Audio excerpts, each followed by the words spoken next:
Can you believe it's been 20 years since Peter Jackson's King Kong? I saw this back in the day and loved it, and if you ask me, it still holds up to this very fucking day. Originally, the movie was meant to go into production back in 1996. After the mild hit of The Frighteners, Universal offered Jackson two projects, one being a remake of The Creature from the Black Lagoon, and the other being King Kong, a movie Jackson stated had a massive influence on his life's trajectory. So his team went hell for leather preparing, along with him crafting a script that was very reminiscent of 1999's The Mummy. So stoked they were about the project that the Weta team crafted a massive statuette of Kong fighting three T-Rexes, what he considered was going to be the magnum opus of his movie, and gifted it to Universal Studios.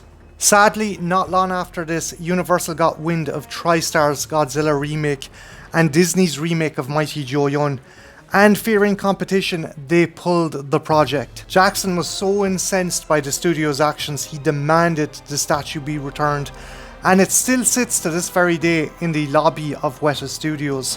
While Jackson and the crew were deflated by this turn of events, they forged on and decided to start work on a little project called Lord of the Rings.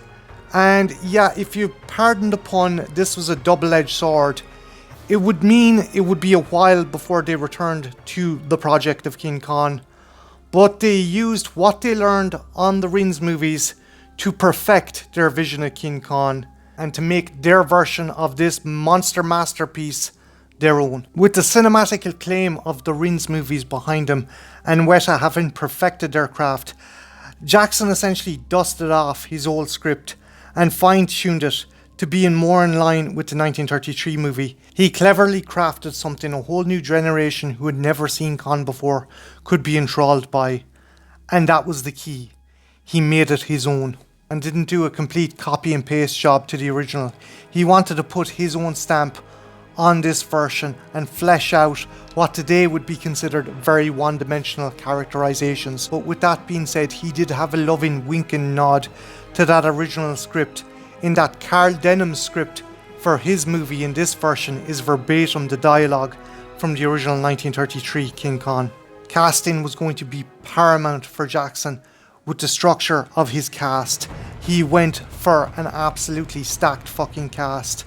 For the prize of Kong's affection and Darrow, Jackson went with the splendid Australian actress Naomi Watts, whose breakout performance in David Lynch's Mulholland Drive drew favourable attention from the critics of the time. Naomi Watts gives Anne Darrow far more agency than the screaming damsel in distress that Fay Wray had gave in the original.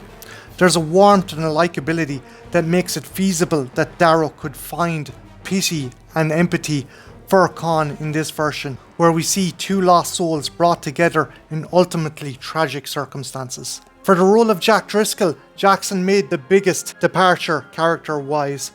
Gone was the rough, gruff sailor and replaced with a New York playwright, and for this role he selected the excellent Adrian Brody. Brody gives a solid performance as this version of Jack Driscoll, someone who is indeed sensitive and intelligent, but isn't afraid of rough and tumble and getting his hands dirty in order to save the woman he loves. I do think this is the genesis of Adrian Brody wanting to do an action movie phase. He would later in 2010 go on to star in the excellent Predators from Nimrod Antal, and if you ask me, he kicks arse in this role. For me, the strangest, most yet brilliant casting of all people is Jack Black in this movie. This showcases Jack Black's acting chops beyond hyper goofy characters and gives, if I might say, a more sinister version of Carl Denham. Black's Denham isn't necessarily evil, but even the original Robert Armstrong Denham gave a shit about his crew. This version, not so much, and again proves that Jack Black is just more than pulling goofy fucking faces. Even with these three excellent leads, the cast is still stacked. To name but a few, you have Jamie Bell as Jimmy, a cabin boy aboard the Venture, and you also have Colin Hanks. Yes, the son of Tom Hanks plays an assistant to Black's Carl Denham, and he gives a great performance as well. There is a really good cast in this, but for me, the linchpin, the thing that makes this movie work, is Andy Serkis as King Kong. Serkis's performance is second to none, and that's no surprise. He'd done this before with Gollum. He has done mocap performances as a fucking art form, and he gives Khan such empathy, such personality, something that, while it was a classic, was lacking in the 1933 original, because Serkis wanted to make Khan more than a monster. He wanted to flesh him out and give him a soul, and by Christ he did. He took the springboard of Jackson's description of Khan as this punch-drunk boxer who were suffering from isolation, and then took it a step further. He decided he wanted to research apes. To do this, Serkis went to a number of different zoos and spent time with different breeds of gorillas, particularly a female silverback gorilla that became enamored with him, so much so that when his wife showed up, said gorilla threw shit at her, which I think is both disgusting and adorable in equal measure. But even then, it wasn't enough for Serkis. He went to fucking Africa to research gorillas in the wild because he felt gorillas in zoos weren't authentic enough to his portrayal of Khan. So he went out without consulting Peter Jackson and interacted with gorillas in the wild, and Jackson nearly fucking lost it. Luckily nothing happened, but yeah, it was a bit touch and go with the insurance company as a result. While some might feel that Serkis pulled a Jared Leto by going method acting, I think it really helped the performance. The subtle nuances of Khan really build the character, and interesting things such as the age-old idea that gorillas use their fists to pound their chest, when it's actually they use their open hands. And Serkis fought tooth and nail to keep the open-hand chest beat in the movie. Him and Jackson argued about it, and they came to a compromise that it was a semi-closed hand that would beat the chest. But again, that just shows the dedication of Serkis to this role. But it wasn't just the brilliant Andy Serkis that brought Khan to life. Weta Digital done an amazing job with his facial features, with the hair. They actually had to use a different prototype of Khan when they originally came up with him. That's why in one of the first trailers for the movie, Khan looks very different. Actually, he looks radically different. But yeah, as they went on and progressively redesigned Khan, he became more of a realistic gorilla. Again, the silverback gorilla was the basis for Khan in this movie. But it isn't just Khan that Weta cut their teeth on. They made a whole bestiary of creatures for Skull Island, many of which wouldn't make the final cut, but really fleshed out the jungle of Skull Island. Jackson wanted his Skull Island to be primordial. As one of the creators of the landscape said, you would have about an hour max before the jungle would eat you alive, and the movie really encompasses that. A lot of the dinosaurs on this island are throwbacks to old paleo art that Jackson grew up seeing in picture books and in old movies, and they kick ass. They are old school and far from paleo accurate, but in Jackson's mind, these are what dinosaurs evolved into. From the gentle Apatosaurus to the lethal Vestasaurus Rex that preys upon Khan and his kind, the jungle was filled with dinosaurs. But Jackson just didn't want to populate his jungle with dinosaurs. In fact, he wanted to go back and homage a deleted scene from the original Khan, the fabled spider pit sequence. Yes, Jackson wanted to go back and do the greatest deleted scene of all time. And thanks to Weta Workshop, he fucking pulled it off. There is a menagerie of monsters down in this pit that try to eat our heroes. From the giant Deplector to the absolutely vile Carnictus, whose creator Jamie Beswork said, there's no getting around it. It's a penis with teeth. It looks like a penis with teeth. And yeah, this scene is unadulterated nightmare fuel, and the movie is all the better for it as well. When Khan came out around this time 20 years ago, it done fairly well with critics and done fairly solid in the box office.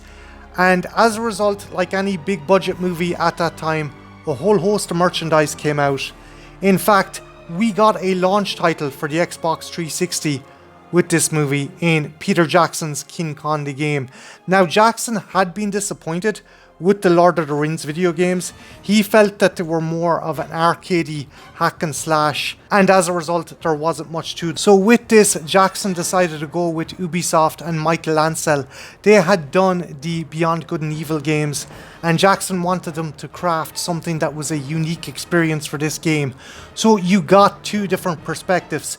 You got a first person survival adventure playing Jack Driscoll trying to navigate Skull Island, and in order to survive, he has to use the food chain mechanic. This was a mechanic where creatures preyed on other creatures, and as Jack, you could exploit this in order to survive the different predators of Skull Island. The other perspective you could play as was our titular hero himself, King Khan. This was more of a survival brawler, where Khan would have to take on the larger predators on Skull Island. As Jack Driscoll, you couldn't kill the Vistatosaurus Rex, but as Khan, you could knock the ever-living shit out of him. And it was so fucking satisfying going from prey to predator at the drop of a hat. That's what made this game. I adore this game. I love this game. This game was so nice, I bought it twice. Yes, it came out in older generation consoles such as the GameCube, the original Xbox, and the PlayStation 2. And yeah, they are just as good as the Xbox 360 version. There was also a PC port. And yeah, that's weird because the PC port really fucking drops the ball when it comes to all these games, which is strange because usually the PC version is the best. But yeah, if you can, pick this up for the 360. If you're still playing your Xbox One, pick it up because it is backwards compatible and it is well worth the purchase and is an overall excellent game.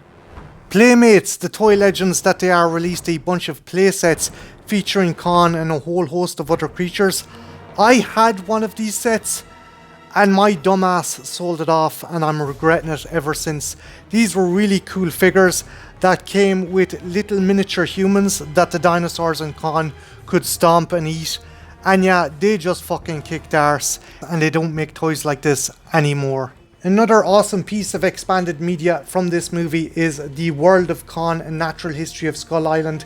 This is released by Pocket Books and Weta Workshop and is an in-universe guide to the flora and fauna of Skull Island, and does a breakdown of all the creatures featured in the movie and showcases a bunch of creatures that didn't make it in.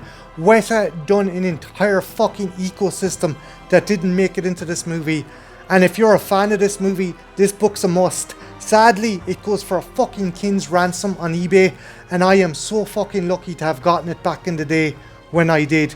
If you see this in a Thrifties, snatch it up because it's an absolute fucking must. After the initial DVD release of King Khan, we got a deluxe extended edition. This was a 3-disc box set and featured 14 minutes of extra footage, which for the life of me, I can't see why the fuck this was cut from the movie, because it featured some creatures that we didn't get to see in the theatrical version, but they kept the scenes in the ship, and yeah, I'll cite that later on with my criticisms for this flick. But yeah, this is an amazing box set. If you see it in a CEX or an electronic boutique, pick it up. This was instrumental in me doing research for this video. The original DVD only had video diaries. This goes fucking in depth into the making of this movie, and again, it's a must if you're a fan of 2005's King Khan. As I said at the start of the video, I saw this back in the day and I loved it, and I still fucking love it. I still think it holds up. Is it a perfect movie? No. One of my major criticisms is the section on the venture goes on way too fucking long. I get it, you want to get to know this crew, so you start feeling bad when they're picked off, but it just drags on and fucking on. And as I said before, that's time that could have been allocated to newer creatures. The fact they removed the Pteranodon scene and the Ceratopsian scene, but kept the ship scene, had me fucking boggled. That said, I think it is a worthy addition to the Khan mythos, and I'm pretty bummed because we were supposed to get a prequel to this, and then the Monsterverse came about and the prospect of that was dropped like a hot snot. I would love to see another movie set in this universe of Skull Island, but alas, I don't think we're going to get it. But yeah guys, what did you think of 2005's King Khan? Did you enjoy it? If so, why? And if you didn't, also, why didn't you enjoy it? Let me know in the comments below. My name's Martin, this has been the Trash Picture Show, and yeah, have a good one, take care, bye now.